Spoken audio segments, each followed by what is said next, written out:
রমজান শুধু ক্ষুধা ও পিপাসার নাম নয়, এটি আত্মশুদ্ধির মাস, তাকওয়ার মাস, গুনাহমুক্ত হওয়ার মাস। অনেকেই রোজা রাখি, কিন্তু রোজার প্রকৃত হক আদায় করি না। অথচ একটি ভুল কথা, একটি হারাম দৃষ্টি, একটি গীবত আমাদের সিয়ামের সৌন্দর্য নষ্ট করে দিতে পারে। তাই আজ আমরা জানব কিভাবে রোজাকে সংরক্ষণ করব, কিভাবে সিয়ামকে পূর্ণতা দেব। রোজার হেফাজত কিভাবে করবেন? আলহামদুলিল্লাহিল ওয়াহিদিল মাবুদ, আলহামদুলিল্লাহির রহমানিল ওয়াদুদ, লাহুল হামদু আন বাল্লাগনা শাহরুল ইহসানি ওয়াল জুদ, ওয়া আসবাগ আলাইনা নি'আমাহু যাহিরাতান ওয়া বাতিনাহ, ফাকুল্লু নি'মাতিন মিন ফাদলিহি ওয়া ইলা ফাদলিহি তাউদ, ওয়া আশহাদু আন লা ইলাহা ইল্লাল্লাহু ওয়াহদাহু লা শারীকা লাহ, ওয়া আশহাদু আন্না মুহাম্মাদান আবদুহু ওয়া রাসূলুহু أكرم من صلى وصام وتهجد لله وقام صلى الله عليه وعلى آله وصحبه وسلم أما بعد أعوذ بالله من الشيطان الرجيم بسم الله الرحمن الرحيم يا أيها الذين آمنوا كتب عليكم الصيام كما كتب على الذين من قبلكم لعلكم تتقون قال جابر بن عبد الله إذا صمت فليصم سمعك وبصرك ولسانك عن الكذب والمحارم ودع أذى الخادم وليكن عليك وقار وسكينة يوم صيامك ولا تجعل يوم فطرك وصومك سواء رمضان আল্লাহর পক্ষ থেকে বান্দার প্রতি বিশেষ দান। আল্লাহর রহমত ও মাগফিরাত লাভ, তাকওয়া ও খোদাভীতি অর্জন সহ অসংখ্য ফজিলতের মাস। সেসব ফজিলত লাভের মূলে হচ্ছে সিয়াম বা রোজা। কাজেই সিয়াম যত সুন্দর ও নিখুঁত হবে, উত্তম ও পূর্ণাঙ্গ হবে, রমাদানের খায়ের ও বরকত, ফজিলত ও কল্যাণ তত বেশি অর্জন হবে। তাই সালাফ, পূর্বশরীরগণ এ বিষয়ে সর্বদা সজাগ থাকতেন। রমাদানের সিয়ামকে সুন্দর থেকে সুন্দর করার চেষ্টা করতেন। সিয়ামের মধ্যে ত্রুটি হয় এমন সব কিছু থেকে সযত্নে দূরে থাকতেন এবং আশেপাশের সবাইকে সে বিষয়ে সতর্ক করতেন। তোয়ালিক ইবন কাইস রাহিমাহুল্লাহ বলেন, আবু জার গিফারি রাদিয়াল্লাহু আনহু বলতেন, ইদা সুমতা ফাতাহাফফয মাস্তাতাত, তুমি যখন রোজা রাখবে সাধ্যমতো রোজাকে সংরক্ষণ করার চেষ্টা করবে। মুসান্নাফে ইবনে আবি শাইবাহ, বর্ণনা 8970। রাসূলুল্লাহ সাল্লাল্লাহু আলাইহি ওয়াসাল্লাম থেকেই মূলত সাহাবায়ে কেরাম রোজা সম্পর্কে এই শিক্ষা গ্রহণ করেছেন। আবুল বাখকারি রাহিমাহুল্লাহ বলেন, রাসূলুল্লাহ সাল্লাল্লাহু আলাইহি ওয়াসাল্লামের জামানায় জনৈক মহিলা রোজা রাখত, তবে তার জাবান কিছুটা অসংযমী ছিল। তার ব্যাপারে রাসূলুল্লাহ সাল্লাল্লাহু আলাইহি ওয়াসাল্লাম বললেন, মা সামাত, সে রোজা রাখেনি।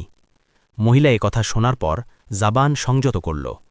তা জানতে পেরে রাসূলুল্লাহ সাল্লাল্লাহু আলাইহি ওয়াসাল্লাম বললেন, আল আন, এখন সে রোজা রেখেছে। মুসান্নাফে ইবনে আবি শাইবাহ, হাদিস 8979, ফাজাইলুল আওকাত, বাইহাকি, হাদিস 64। যা হোক, রোজার পরিপূর্ণ ফজিলাত অর্জন করার জন্য এবং রোজার খাইর ও কল্যাণ পূর্ণরূপে লাভ করার জন্য রোজার হেফাজত করা জরুরি। সালাফ এর প্রতি খুব খেয়াল রেখেছেন। সে লক্ষ্য অর্জনে তারা বিভিন্ন পদক্ষেপ গ্রহণ করেছেন, যেমন কান, চোখ ও জাবানের নিয়ন্ত্রণে অধিক সতর্ক হওয়া। যেসব কারণে সিয়ামের ক্ষতি হয় এর মধ্যে বিশেষভাবে উল্লেখযোগ্য হল কানের গুনাহ, চোখের গুনাহ ও জাবানের গুনাহ। এসব অঙ্গের গুনাহ বরং সমস্ত গুনাহ থেকেই দূরে থাকা সবসময় ফরজ, তবে সময়ের বিবেচনায় রমজান মাসে গুনাহ পরিহার করা আরও অধিক জরুরি হয়ে যায়।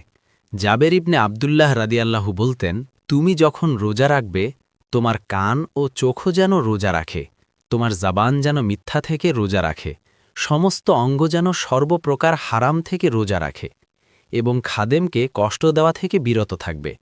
রোজার দিন যেন তোমার মাঝে গাম্ভীর্য ও শান্তভাব বজায় থাকে।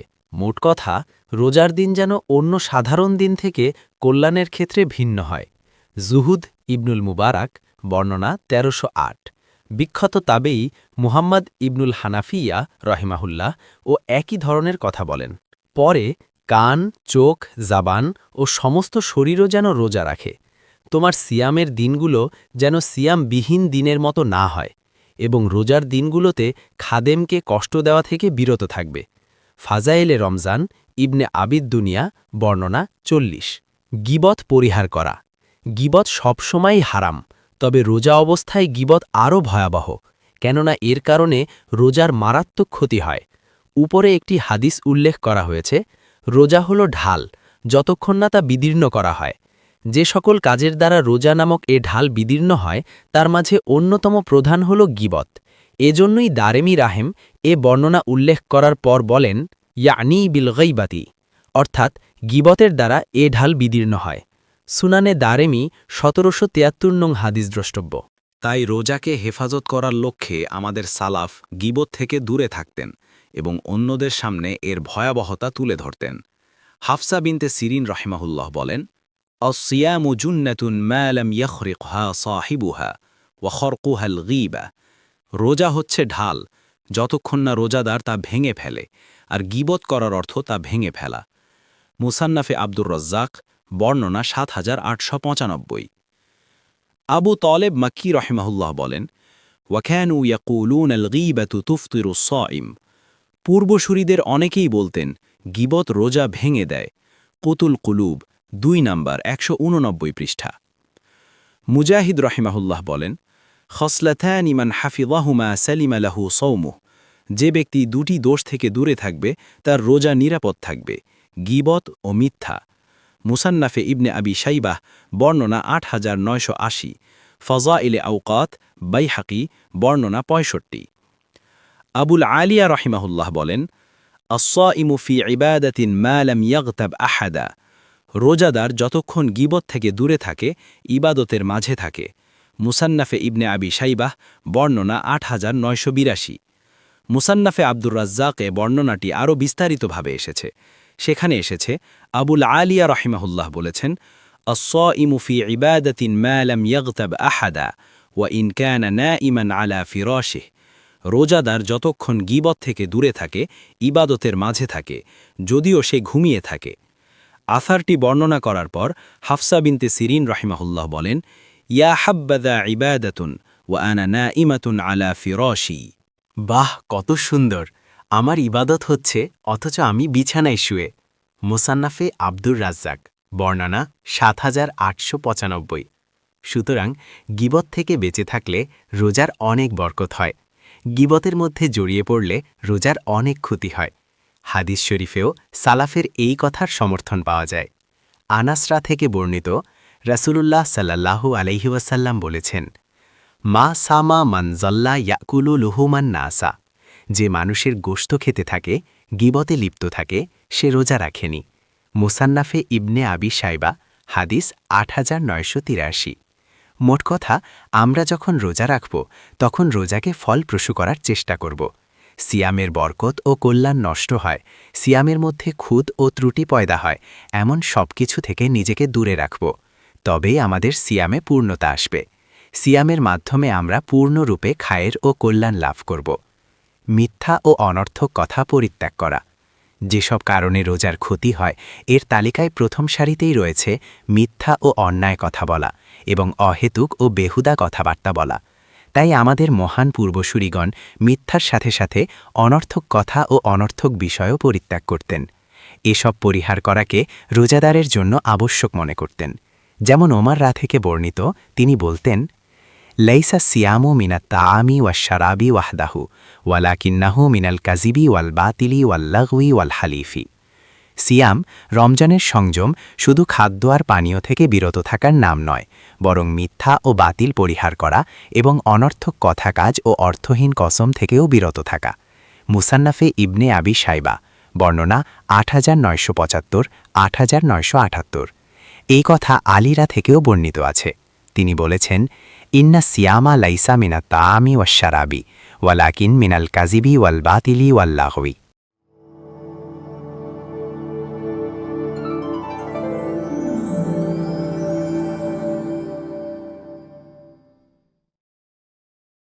সিয়াম, রমজানের সংযম কেবল খাদ্য আর পানীয় থেকে নয়, বরং মিথ্যা, বাতিল ও অনর্থক বিষয় থেকেও। মুসান্নাফে ইবনে আবি শাইবা, বর্ণনা 8977। ইব্রাহিম নাখাই রাহ বলেন, কানু ইয়াকুলুনা আল কাযিবু ইফতিরু সয়েমা। সাহাবী ও তাবেঈগণ বলতেন, মিথ্যা রোজাকে ভেঙে দেয়। মুসান্নাফে ইবনে আবি শাইবা, বর্ণনা 8981। কাউকে কষ্ট না গাওয়া।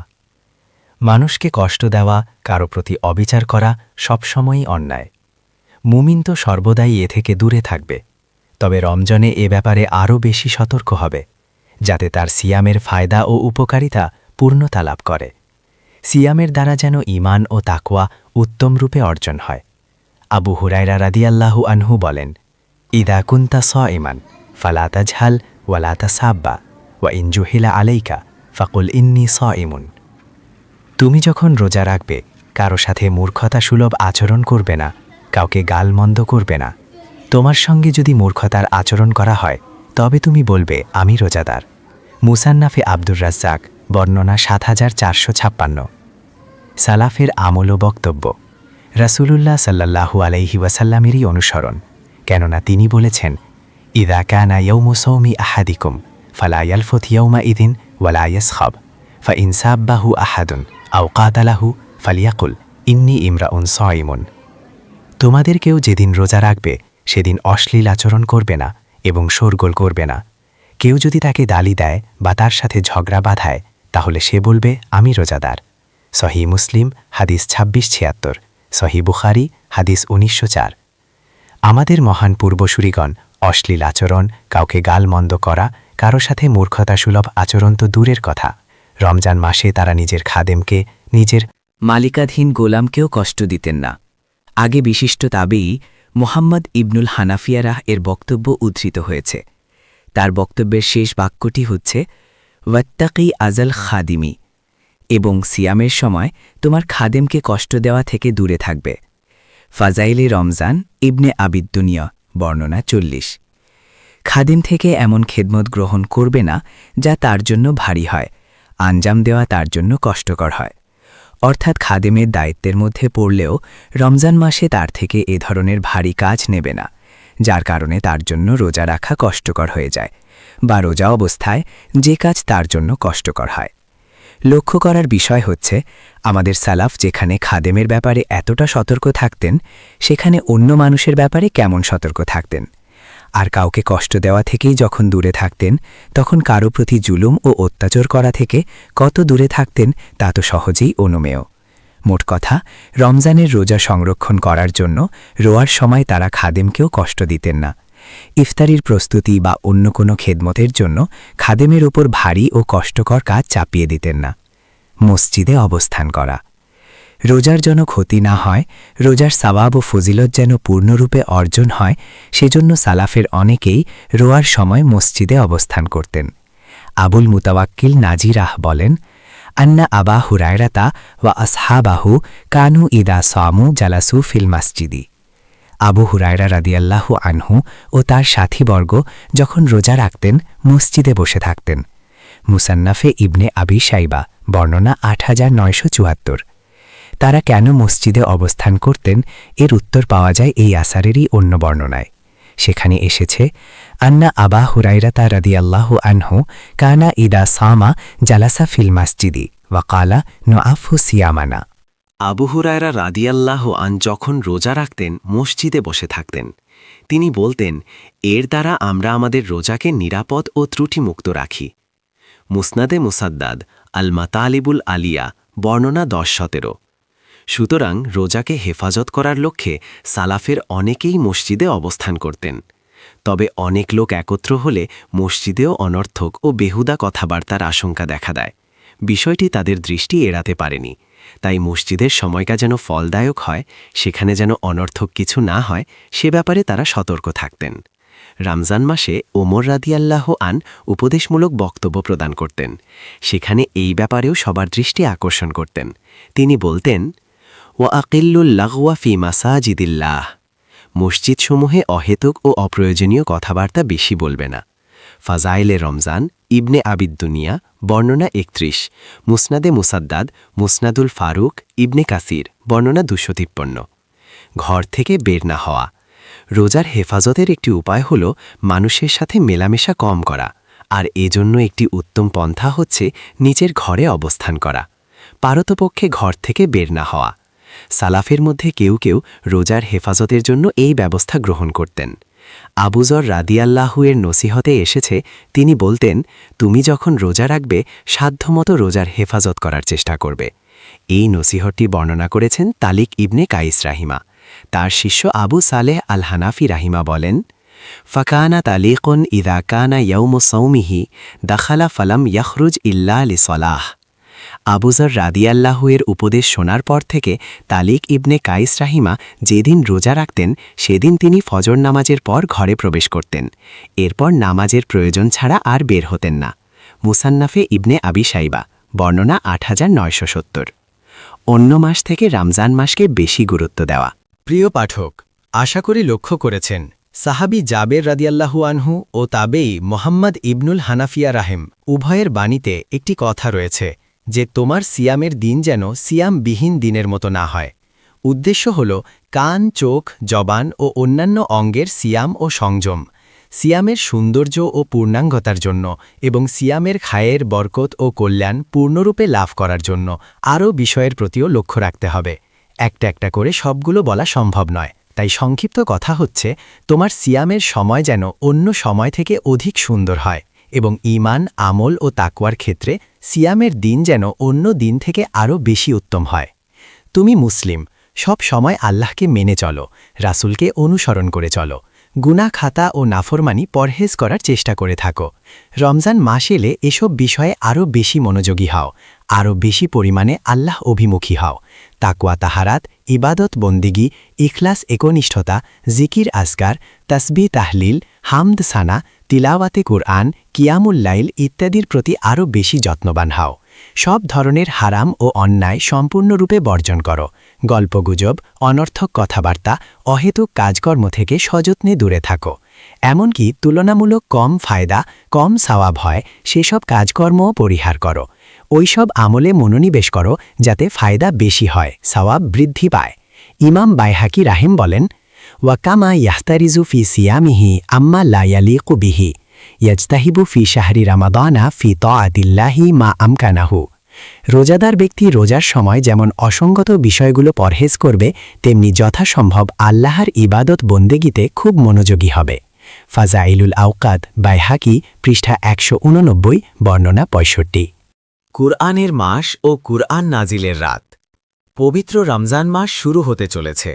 এটি হিজরি বর্ষের নবম মাস।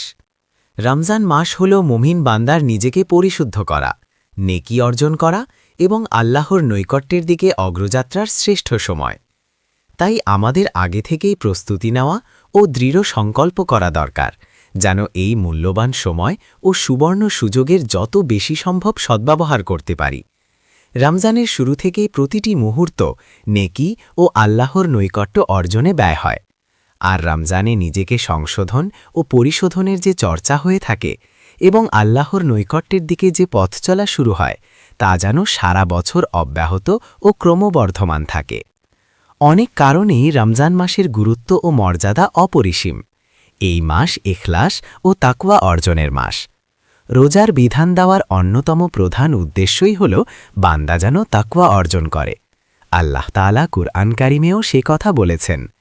এই মাস মহাগ্রন্থ আল কুরআন নাজিলের মাস, যা কিয়ামত পর্যন্ত আগত পৃথিবীর সকল মানুষের জন্য আলোকবর্তিকা। এ মাসে এমন একটি রাত রয়েছে যে রাতের মর্যাদা 1000 মাসের চেয়ে বেশি। এ মাসে সমস্ত নেকামলের সওয়াব আল্লাহ তাআলা বহু গুণে বাড়িয়ে দেন। তাই এ মাস বেশি বেশি নেকামল ও সব ধরনের গুনাহ থেকে সংযম সাধনের মাস। এ মাসের প্রতিটি ক্ষণ ও সময় অত্যন্ত মূল্যবান। আল্লাহ ও তার রাসূলের বাণীতে এ মাসের বিভিন্ন সময় ও অবস্থা সম্পর্কে অনেক মর্যাদা ও বৈশিষ্ট্য বর্ণিত হয়েছে। ছাড়াও আরও অনেক কারণেই রমজান মহিমান্বিত একটি মাস। তাই স্বয়ং রাসূলুল্লাহ সাল্লাল্লাহু আলাইহি ওয়াসাল্লাম ও সাহাবায়ে কেরাম রমজানে নফল ইবাদাত ও নেকামলের পরিমাণ বহু গুণে বাড়িয়ে দিতেন। হাদিসের ভাষ্য হল, নবীজি রমজান মাসে বিশেষ করে শেষ দশকে নেকামলের জন্য কোমর বেঁধে নামতেন। রমজান কুরআন নাজিলের মাস। পবিত্র কুরআন রাসূলুল্লাহ সাল্লাল্লাহু আলাইহি ওয়াসাল্লামের উম্মতের প্রতি আল্লাহ তাআলার একটি বিশেষ নিয়ামত। কুরআন এমন আলো, এমন পাথেয় ও সম্বল, এমন সঙ্গী ও পথ নির্দেশক, যার অনুগামী না হলে বান্দা পথ হারাবেই, যা সাথে না রাখলে মুমিন নিঃস্ব ও রিক্ত হয়ে উদ্ভ্রান্তের মতো চলতে থাকবে। আল্লাহ তাআলা সর্বশেষ নবী হজরত মোহাম্মদ মুস্তাফা সাল্লাল্লাহু আলাইহি ওয়াসাল্লামের প্রতি সর্বশেষ আসমানি কিতাব কুরআন কারীম নাজিল করেছেন এজন্য, যাতে কিয়ামত পর্যন্ত পৃথিবীতে যত জায়গায় যত মানুষ জন্মগ্রহণ করবে সবাই আখেরি নবীর অনুসরণ করে এই কুরআনের আলোয় পথ চলে এবং এর বিধানাবলীর ওপর আমল করে। রাসূলুল্লাহ সাল্লাল্লাহু আলাইহি ওয়াসাল্লামও জীবনভর মানুষকে কুরআনের বার্তা ও বিধান বুঝিয়ে গেছেন, আর উম্মতকে নির্দেশ দিয়েছেন জীবনের সর্বক্ষেত্রে এই কুরআন ও তার হাদিসকে ভালোভাবে আঁকড়ে ধরতে। মানব জীবনের অন্যতম শ্রেষ্ঠ এই সম্বল মহাগ্রন্থ আল কুরআন আল্লাহ তাআলা রমজান মাসেই নাজিল করেছেন। কুরআন কারিমে ইরশাদ হয়েছে, শাহরু রমাদানাল্লাযী উনজিলা ফীহিল কুরআন হুদাল লিন্নাসি ওয়া বাইয়িনাতিম মিনাল হুদা ওয়াল ফুরকান। রমজান মাস, যে মাসে কুরআন নাজিল করা হয়েছে, যা মানুষের জন্য আদ্যপ্রান্ত হেদায়েত এবং এমন সুস্পষ্ট নিদর্শনাবলী সম্বলিত যা সঠিক পথ দেখায় এবং সত্য ও মিথ্যার মধ্যে চূড়ান্ত ফয়সালা করে দেয়। সূরা বাকারা 02:185। মুমিনের জীবনের অন্যতম শ্রেষ্ঠ অবলম্বন কুরআন কারিমের প্রতি মুমিনের অনেক হক রয়েছে। এর মধ্যে প্রধানতম হল সহিহ শুদ্ধভাবে কুরআন তিলাওয়াত শেখা। কুরআন তিলাওয়াত শেখা তো সকল মুসলমানের জন্যই ফরজ। কোনো মুসলিমের জীবন কুরআন শেখা ছাড়া চলতেই পারবে না। মুমিন মুসলমানের প্রতি সবচেয়ে বড় বিধান নামাজ, কুরআন না শিখলে আদায় করা সম্ভব নয়। কাজেই অন্ততপক্ষে নামাজ আদায় করা যায় এই পরিমাণ অংশ তো শিখতেই হবে। এছাড়াও কুরআন তিলাওয়াত স্বতন্ত্র ও গুরুত্বপূর্ণ একটি আমল। রাসূলুল্লাহ সাল্লাল্লাহু আলাইহি ওয়াসাল্লাম বিভিন্ন হাদিসে বেশি বেশি কুরআন তিলাওয়াত করতে নির্দেশনা দিয়েছেন। রাসূলুল্লাহ সাল্লাল্লাহু আলাইহি ওয়াসাল্লাম ও সাহাবায়ে কেরাম রাদিয়াল্লাহু আনহুমের জীবনে আমরা দেখতে পাই তারা কত বেশি কুরআন তিলাওয়াত করতেন, আর রমজান মাসে বছরের অন্য সময়ের তুলনায় এর পরিমাণ আরও বাড়িয়ে দিতেন। হাদিসে এও বর্ণিত হয়েছে, রাসূলুল্লাহ সাল্লাল্লাহু আলাইহি ওয়াসাল্লাম ও ফেরেশতা জিবরিল আলাইহিসসালাম রমজানে পরস্পরকে কোরআন তিলাওয়াত করে শোনাতেন। সহিহ বুখারী হাদিস 6, 3220, মুসনাদে আহমদ হাদিস 2616, 3539। রাসূলুল্লাহ সাল্লাল্লাহু আলাইহি ওয়াসাল্লাম বহু হাদিসে কোরআন তিলাওয়াতের ফজিলত ও তিলাওয়াতকারীর মর্যাদা বর্ণনা করেছেন। এক হাদিসে ইরশাদ হয়েছে, আল মাহিরু বিল কুরআনি মা সাফারাতিল কিরামিল বারারাতি ওয়াল্লাযী ইয়াকরাউল কুরআনা ওয়া ইয়াতাআত্তাউ ফীহি ওয়া হুয়া আলাইহি শাক্কুন লাহু আজরানি। যে ব্যক্তি কুরআন তিলাওয়াতে পারদর্শী সে অতি মর্যাদাবান পুণ্যবান ফেরেশতাদের সঙ্গে থাকবে, আর যে কষ্ট করে আটকে আটকে কুরআন তিলাওয়াত করে তার জন্য রয়েছে দ্বিগুণ সওয়াব। সহিহ মুসলিম হাদিস 798, সহিহ বুখারী হাদিস 4937, মুসনাদে আহমদ হাদিস 25667। এ হাদিসে যে ব্যক্তি ভালোভাবে কোরআন পড়তে পারে তার জন্য যেমন বিশাল সুসংবাদ রয়েছে, তেমনিভাবে কষ্ট করে ঠেকে ঠেকে যে পড়ে তার জন্য রয়েছে দ্বিগুণ সওয়াব। এক সওয়াব হল কোরআন তিলাওয়াতের, আরেক সওয়াব তার কষ্টের বিনিময়ে। যেখানে বান্দার কর্তব্যই হল কোরআন শেখা, তাকে এটা শিখতেই হবে, সেখানে আল্লাহ তাআলা তার এই কষ্টের জন্য আবার আলাদা করে সওয়াব দিচ্ছেন। এছাড়া আরও বহু হাদিসে কোরআন তিলাওয়াতকারী আখেরাতে কি বিপুল নেয়ামত লাভ করবে, কোরআন তাকে আখেরাতের দুর্দশা থেকে কিভাবে বাঁচাবে, সে সকল কথা বর্ণিত হয়েছে। কোরআন নাজিলের এই বরকতময় মাসে আমাদের প্রধান লক্ষ্য হওয়া উচিত, যারা সহিহ শুদ্ধভাবে কোরআন পড়তে পারি না অবশ্যই কোরআন পড়া শিখব। এমনিই তো কোরআন শেখা আমাদের অপরিহার্য কর্তব্য, তথাপি শিখতে গিয়ে কষ্ট হলে এর প্রতিদান স্বরূপ এবং এই মাসের বরকতে আল্লাহ তাআলা দ্বিগুণ থেকে বহুগুণে বাড়িয়ে সওয়াব দেবেন ইনশাআল্লাহ। আর যারা ইতিমধ্যেই কোরআন পড়তে শিখেছি, আমরা যত বেশি সম্ভব কোরআন তিলাওয়াত করব। স্বয়ং রাসূলুল্লাহ সাল্লাল্লাহু আলাইহি ওয়াসাল্লাম এবং সাহাবায়ে কেরাম ও হাজার বছর ধরে আমাদের সালাফে সালেহিনের রমজান মাসের অন্যতম প্রধান আমল ছিল বেশি বেশি কোরআন তিলাওয়াত করা ও শোনা। আল্লাহ তাআলা তৌফিক দান করুন। কোরআন কারিমের প্রতি বান্দার আরেকটি হক হল কোরআনের হেদায়েত গ্রহণ করা ও বিধিবিধানের ওপর আমল করা। আল্লাহ তাআলা কুরআন কারিমে ইরশাদ করেছেন, ওয়ালাকাদ ইয়াসসারনাল কুরআনা লিযিকরি ফাহাল মিন মুদ্দাকির। বস্তুত আমি কোরআনকে উপদেশ গ্রহণের জন্য সহজ করে দিয়েছি, সুতরাং আছে কি কেউ যে উপদেশ গ্রহণ করবে? সূরা কামার ৫৪ আয়াত ১৭। অন্যত্র ইরশাদ হয়েছে, ইয়া আইয়ুহান নাসু ক্বাদ জাআতকুম মাউইযাতুম মির রাব্বিকুম ওয়া শিফাউল লিমা ফিস সুদুরি ওয়া হুদা ওয়া রাহমাতুল লিল মুমিনিন।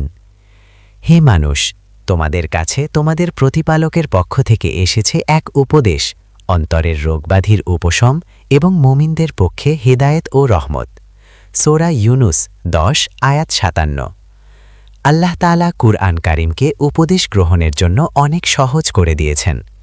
শিক্ষা ও উপদেশ গ্রহণ করতে চায় এমন প্রত্যেকে সহজেই কোরআন থেকে উপদেশ নিতে পারবে। এমনকি অমুসলিমরাও চাইলে এই কোরআন থেকে উপদেশ নিতে পারবে। মানব জীবনের সকল ক্ষেত্রের জন্য কোরআনে হেদায়েত রয়েছে। অপার বিস্ময়কর এই গ্রন্থ বান্দা যত পড়বে তত তার ঈমান ও আল্লাহর প্রতি ভরসা বাড়তে থাকবে।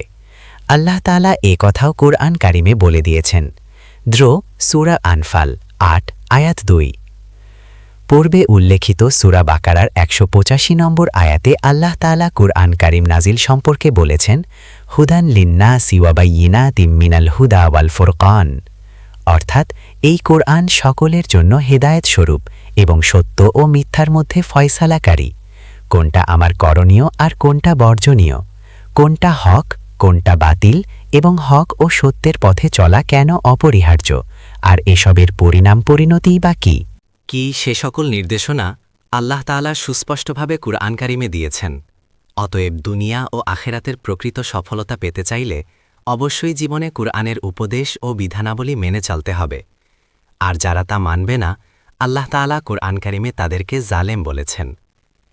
তবে মনে রাখতে হবে, কুরআনের নির্দেশিত করণীয় ও বর্জনীয় বিধানাবলী কিভাবে করতে ও ছাড়তে হবে সে সকল পন্থা ও পদ্ধতিও কুরআন হাদিস থেকে শিখতে হবে, এবং তা শিখতে হবে উলামায়ে কেরামের কাছে।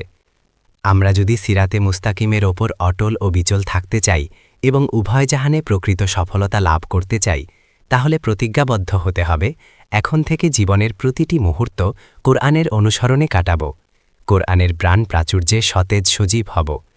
আল্লাহ করুন পবিত্র কোরআনের হেদায়েতে আমাদের হৃদয় ও জীবন সুরভিত ও সুশোভিত হয়ে উঠুক। শবে কদর, কোরআন নাজিলের রাত। শবে কদর বা কদরের রাত এর আরবি শব্দ হল লাইলাতুল কদর। এই রাত কোরআন নাজিলের রাত। এই রাত হাজার মাসের চেয়ে মর্যাদায় শ্রেষ্ঠ। কোরআন কারিমে লাইলাতুল কদর বা কদরের রাত সম্পর্কে একটি সূরা রয়েছে। তাতে আল্লাহ তাআলা ইরশাদ করেন, ইন্না আনজালনাহু ফি লাইলাতিল কদর ওয়ামা আদরাকা মা লাইলাতুল কদর লাইলাতুল কদরি খায়রুম মিন আলফি শাহর তানাজ্জালুল মালাইকাতু ওয়ার রূহু ফিহা বিইজনি রাব্বিহিম মিন কুল্লি আমর সালামুন হিয়া হাত্তা মাতলাইল ফাজর। নিশ্চয়ই আমি এটা অর্থাৎ কোরআন শবে কদরে নাজিল করেছি। তুমি কি জানো শবে কদর কি? শবে কদর ১০০০ মাস অপেক্ষাও শ্রেষ্ঠ। সে রাতে ফেরেশতাগণ ও রূহ প্রত্যেক কাজে তাদের প্রতিপালকের অনুমতিক্রমে অবতীর্ণ হয়। সে রাত আদ্যবান্ত শান্তি ফজরের আবির্ভাব পর্যন্ত। সূরা কদর। অন্যত্র ইরশাদ হয়েছে, হামিম ওয়াল কিতাবিল মুবিন ইন্না আনজালনাহু ফি লাইলাতিন মুবারাকাতিন ইন্না কুন্না মুনযিরিন। হামিম, শপথ কিতাবের যা সত্যের স্পষ্টকারী। আমি এটা নাজিল করেছি এক মোবারক রাতে, কেননা আমি মানুষকে সতর্ক করার ছিলাম। সূরা দুখান ৪৪-১-৩। উক্ত আয়াতে মোবারক রাত বলে শবে কদর বা কদরের রাত বোঝানো উদ্দেশ্য। কদরের রাত হল কোরআন নাজিলের রাত। এ রাতেই কোরআন মাজিদকে লাওহে মাহফুজ থেকে দুনিয়ার আকাশে নাজিল করা হয়। তারপর থেকে সেখান থেকে অল্প অল্প করে মহানবী সাল্লাল্লাহু আলাইহি ওয়াসাল্লামের কাছে পাঠানো হতে থাকে। তবে হাদিসের ভাষ্য অনুযায়ী কদরের রাত কোনটি তা সুনির্দিষ্ট নয়। রাসূলুল্লাহ সাল্লাল্লাহু আলাইহি ওয়াসাল্লামকে কদরের রাত কোনটি তা জানানো হয়েছিল, কিন্তু সাহাবায়ে কিরামকে জানানোর আগেই আবার আল্লাহ তাআলা তার বিশেষ হিকমতের কারণে এই ইলম উঠিয়ে নেন। তখন নবীজি সাল্লাল্লাহু আলাইহি ওয়াসাল্লাম সাহাবায়ে কিরামকে বলেন, হতে পারে এতেই তোমাদের জন্য কল্যাণ রয়েছে। এখন তোমরা এ রাতের বরকত ও ফজিলত রমজানের পুরো শেষ দশকেই অন্বেষণ করো। সহিহ বুখারী হাদিস ৪৯, ২০২৩, মুসনাদে আহমদ হাদিস ২২৬৭২, সহি ইবনে খুজাইমা হাদিস 3679। আল্লাহ তাআলার কাজের হিকমত তো আল্লাহ তাআলাই ভালো জানেন, তবে বাহ্যিক দৃষ্টিতে এক্ষেত্রে এই ফয়দা তো স্পষ্ট যে এখন মুমিন বান্দা পুরো দশকেই কদরের কল্যাণ ও বরকত লাভের প্রতি বিশেষ আগ্রহী ও মনোযোগী হবে। রাসূলুল্লাহ সাল্লাল্লাহু আলাইহি ওয়াসাল্লাম রমজানের শেষ দশকে কদরের রাত তালাশ করতে এবং প্রতি রাতেই ইবাদতে কাটাতে বলেছেন, যেন কদরের রাতের বরকত ছুটে না যায়। একাধিক হাদিসের ভাষ্য অনুযায়ী শেষ দশকের বেজোড় রাতে কদরের রাত হওয়ার সম্ভাবনা বেশি।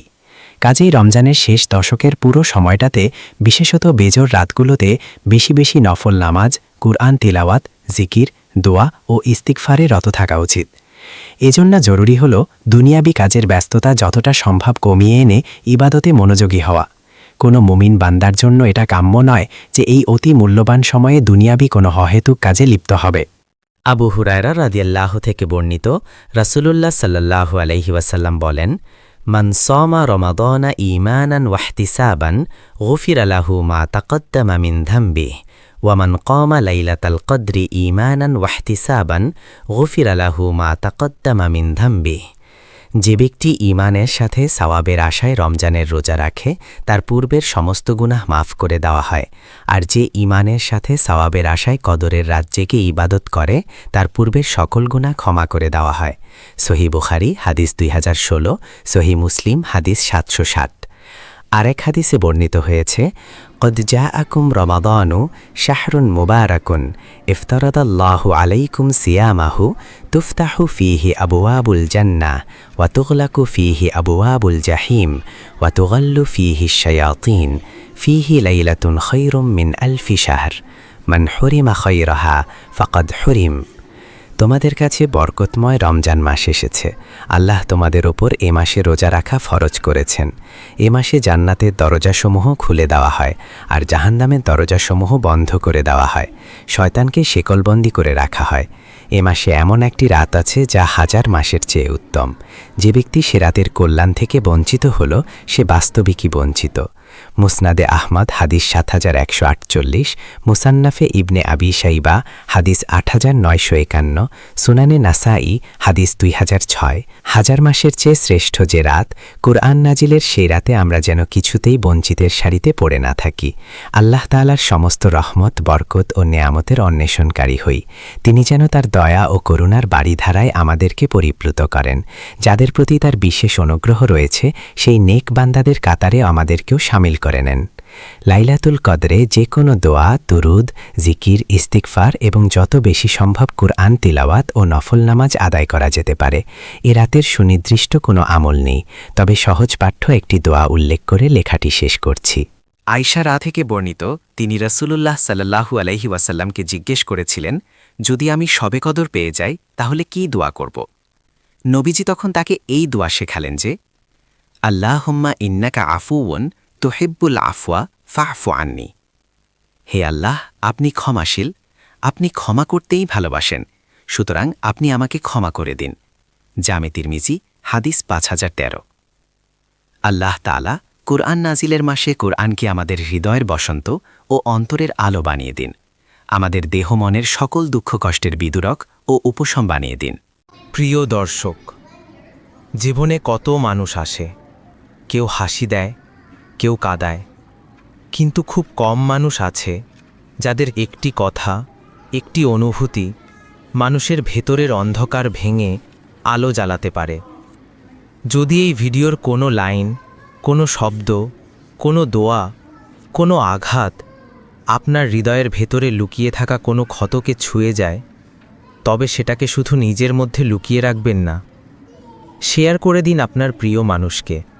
যে মানুষটা হয়তো হাসে ঠিকই, কিন্তু ভিতরে ভেঙে পড়ে আছে। যে মানুষটা হয়তো শক্ত থাকার ভান করে, কিন্তু চোখের পানি মুছে নিজের কষ্টের কথা কাউকে বলতে পারে না।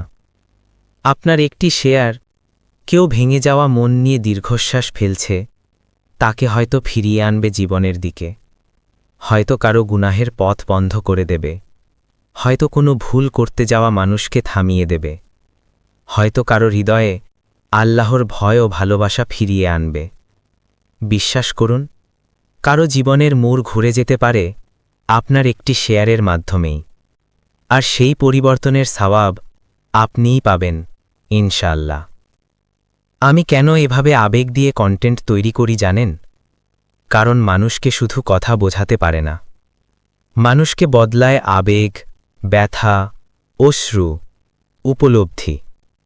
কখনো মনে হয়েছে হয়তো আমার এই কয়েকটি লাইন কোনো প্রান্তে বসে থাকা, একাকী কাঁদতে থাকা কোনো মানুষের জন্য ঔষধ হয়ে দাঁড়াবে? হয়তো কোনো মা তার সন্তানের জন্য কাঁদছে, কোনো ছেলে জীবনের চাপ সহ্য করতে করতে ভেঙে পড়েছে, কোনো মেয়ে অন্তর থেকে দোয়া চাইছে তার কষ্ট লাঘবের। হয়তো আমার একটি ভিডিও তাদের বুকের ভার একটু হালকা করবে। আর যদি আপনার মনেও সামান্য আলো জ্বলে ওঠে, সামান্য শান্তি নেমে আসে, এক ফোঁটা চোখের পানি ঝরে পড়ে, তবে বুঝে নেব আল্লাহ আমার ছোট্ট এই প্রচেষ্টাকে কবুল করেছেন। ইয়েল্লো।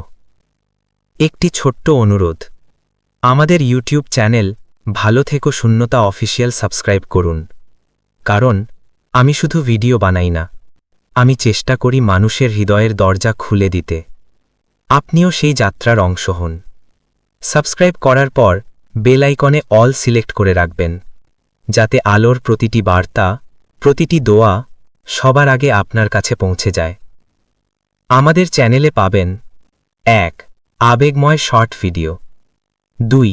আবেগময় full video, 3. ইসলামিক ইতিহাস ও হৃদয়ছোঁয়া গল্প, 4. কোরআন হাদিস ভিত্তিক মাসলা মাসায়েল, 5. জীবনের যন্ত্রণামাখা মুহূর্তের গভীর আলোচনা, 6. মনকে ছুঁয়ে যাওয়া ইসলামিক উপদেশ, 7.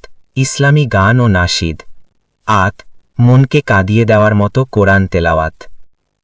আমার social media: Facebook ID Abu Bakr Siddique, TikTok ID stay well emptiness, YouTube stay well emptiness 25।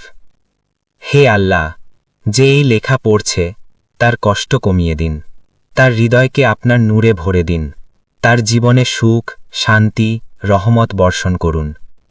প্রিয় দর্শক, আপনি আমাদের জন্য দোয়া করবেন, আমরাও আপনার জন্য করব। কারণ দোয়াই বিশ্বাসীদের শক্তি। ভালো থেকো শূন্যতা অফিসিয়াল, যেখানে প্রতিটি ভিডিও শুধু ভিডিও নয়, কারো ভাঙা হৃদয় সারানোর চেষ্টা।